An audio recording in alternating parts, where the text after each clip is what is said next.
Hi guys! Welcome back to my channel. Medyo matagalin ako bago mag-post ng bagong video. Anyway, for today, gagawa tayo ng flatbread. Kung meron sa inyo na wala nang time bumili ng bread, pero kailangan talaga ng bread, or gusto nyo kumain ng bread pero wala kayong bread sa bahay at the moment, well, as long as meron kayong harina, then you're good to go. So, with the flatbread, of course, you simply put it, flat lang siya. And hindi tayo magbe-bake. Lulutuin natin siya sa frying pan. Just a simple frying pan doesn't need to be non-stick. Actually, hindi advisable na non-stick yung pan na gagamitin nyo. So, ang kailangan nyo lang is flour, asin, tsaka water. Now, for this, hahaluan ko siya ng konting ground black pepper, tsaka dried basil leaves. So, tara, simulan na natin ang paggawa ng flatbread. So, first, you need 2 cups of flour. Bali, actually, kailangan nyo ng rolling pin later. So, make sure na punasan nyo ng harina para hindi dumikit mamaya yung dough natin. So, i-ready nyo lang.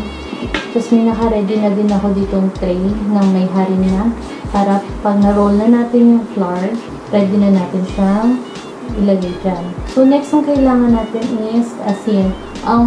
Dun sa recipe na nakita ko, kailangan ng at least 1/4 teaspoon ng asin. Pero yung first try na ginawa ko to, medyo nakulangan ako sa lasa. So, just put as needed kung anong sa inyo.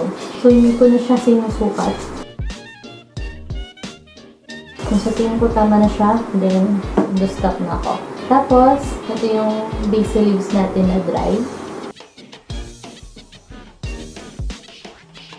Pampabango lang siya, kumbaga. Then, yung ground black pepper. Halu-haluin nyo lang siya muna bago nyo lalagyan ng tubig. Ang tubig na kailangan natin dito is about 3/4 cups. Na siya. So, naggawa lang ako ng parang well sa gitna. Tsaka nyo doon ibuhos yung water. Room temperature lang to, tap water. So, kailangan natin gumamit ng wooden spoon para haluin to. Medyo malaki yung spoon ko, pero that's fine. Kasi mamaya, hahaluin nyo na lang to na kamay. Medyo mamasahin natin to dito pag nahalo nyo na maigi yung flour mixture. Yung itsura nung para siyang flaky. Basta as lang magpuo siya, kailangan magdikit-dikit siya. Then, pwede nyo nang kamayin after yung haluin para mas mahalo nyo maigi. So, na gagawin natin is mamasahin na natin siya, or we will need it. For that, you need a clean surface. Medyo anuhan nyo na ng harina para hindi nyo bikit yung ating dough. Gumagamit ako ng chopping board kasi yung unang trinay ko to sa lamesa lang. Medyo messy. So, tubo na natin yung dough. Kailangan buo siyang parang bola.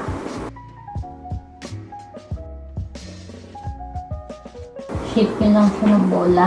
Tapos yung advice dito is you will cut it into 6 pieces. Pero yung una kong try masyadong maliit. So, I will try this time 4 pieces lang.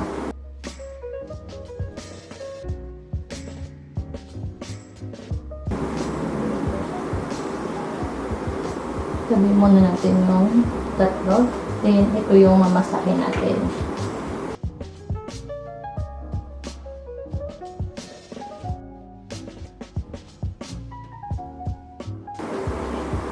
So, yung rolling pin natin, i-roll natin siya. Kailangan pantay yung pagpa-flat niya para pag naluto, pantay din. Hindi nyo kailangan ganun kanipis. Tama na mga ganito kanipis siguro. About, pinaka dyan, 1/4 inches or 1 centimeter thick. Okay. Once that's flattened, set aside yun muna. Then, do it on the rest of the dough pieces.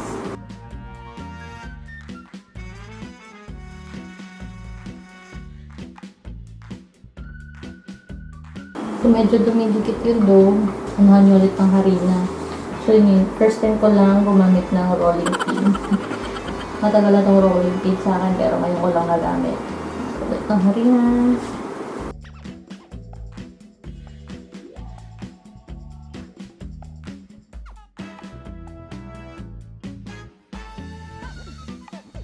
Hindi kailangan round yung flatbread nyo. As long as it's flat. Kung familiar kayo sa naan or pita bread, parang same lang din siya. Similar. A little longer than a few minutes later. So, yan na ang ating flatbread. Ready to cook na siya. Okay, kapag luluto naman ng flatbread, kailangan nyo is a frying pan. Regular frying pan lang. Doesn't need to be non-stick. So, gagamitin naman natin sa pagluto ng flatbread is olive oil. Kung wala kayong olive oil, you can use a vegetable oil or coconut oil. So, may olive oil tayo. Ito gagamitin natin. Pero, hindi natin ilalagay mismo dun sa pan. Konti lang kailangan natin. Hindi kailangan super dami. Gagamit tayo ng brush. Paintbrush tong ginagamit ko ngayon kasi wala pa ako nung parang silicone brush. Anyway, so all you need to do is put some olive oil sa bowl or ito sa platito. Then, gamitin na natin yung pan natin. Pero, ano lang siya, medium heat. Tapos mamaya, habang nagluluto na tayo, low heat na siya. So, dip nyo lang yung brush. Tapos, ipahid nyo na dun sa pan. So, pahid nyo lang sa bottom. Make sure coated po ang surface niya para hindi dumikit yung flatbread. So, habang hinihintay nyo uminit yung pan, mag-ready na kayo ng plate. Or, ito sa akin yung parang wooden plate ko. Lalagyan mo siya ng paper towel sa ilalim para pag naluto na yung flatbread, dito nyo siya ilalagay. So, ganito. Kailangan covered yung plato ng paper towel. Kaya natin nilagyan ng paper towel para ma-absorb niya yung excess oil ng flatbread. Okay, so mainit na yung pan natin. Ready na ilagay yung unang flatbread. Habang hinihintay yung maluto, yung isang side, punasan nyo na ng oil yung ibabaw. Dagdag lang nilang ng oil. Just making sure covered yung buong surface ng flatbread. Para pag binaliktad natin siya, may oil na siya. Hindi siya didikit. Pag nakita niya medyo parang magbabubbles or lolobo yung ibabaw ng flatbread, that's the time na ready na siyang ibaliktad. Naka-low heat na yung ating kalan para hindi masunog yung bread. Para pantay din yung pagkakaluto niya, pati hanggang gitna. Hindi nyo siya kailangang takpan. Hayaan nyo lang siyang maluto as is. Isipin nyo na para kayo nagluluto ng pancake. But this one is much crispy. Kumbaga yung labas ng bread. Pag ano siya, yung texture niya, it's like medyo gooey. Medyo parang makunat ang dating niya. So, hayaan nyo lang siya maluto. 1 minute, 37 seconds later. I'm not sure kung nakikita nyo, pero medyo nagbabubbles na yung ibabaw niya. Maliliit lang. Try na natin ibaliktad. So yan, hintayin na lang natin maluto yung kabila talaga. Gusto. So may nakita rin akong isa pang recipe.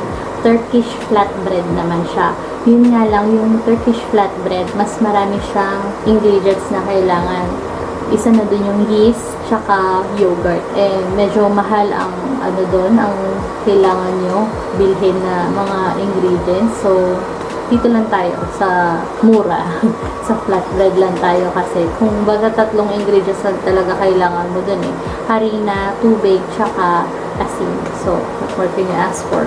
Now, kung social kayo at nagda-diet kayo, you can use also wheat flour. Pero wala naman tayong wheat flour. All-purpose flour lang ako. Meron ako Actually, hindi ko talaga hinahayaan na wala akong flour sa bahay. Kailangan lagi ako may stock ng flour kasi you'll never know kung kailan mo gustong magluto or kailanganin yung flour na yun. So, thank goodness at may flour ako. At least, nakakagawa pa din ako ng bread. So, our flatbread is done. So, yun yung itsura niya. Putit-putit na sa wooden bowl natin. Now, let's put a new one.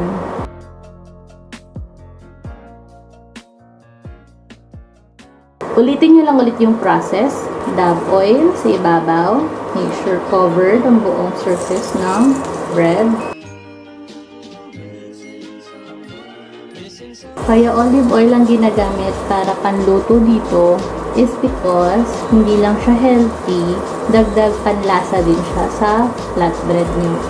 So yun lang, ulit-ulitin nyo lang yung process. Pag nakita nyo na medyo nagbabubbles yung ibabaw, baliktarin nyo na. Tapos pag hindi pa kayo satisfied, pwede nyo ulit baliktarin. Basta pahiran nyo lang lagi ng oil yung ibabaw na surface bago nyo baliktarin. Much later. So that's it guys. That's our flatbread. Sana nagustuhan nyo itong recipe ko. Ito, syempre hindi ko naman yung credit sa akin. Nakita ko lang din itong recipe na to sa Pinterest.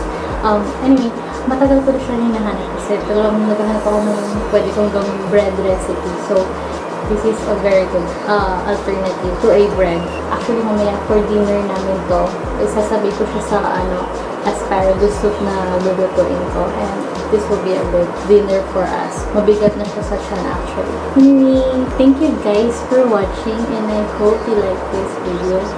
Please do subscribe to my channel as well and click the notification bell para ma-update kayo kung kailan ako nag-upload ng bagong videos. So that's it guys. Thanks again for watching and I'll see you on my next vlog. Bye!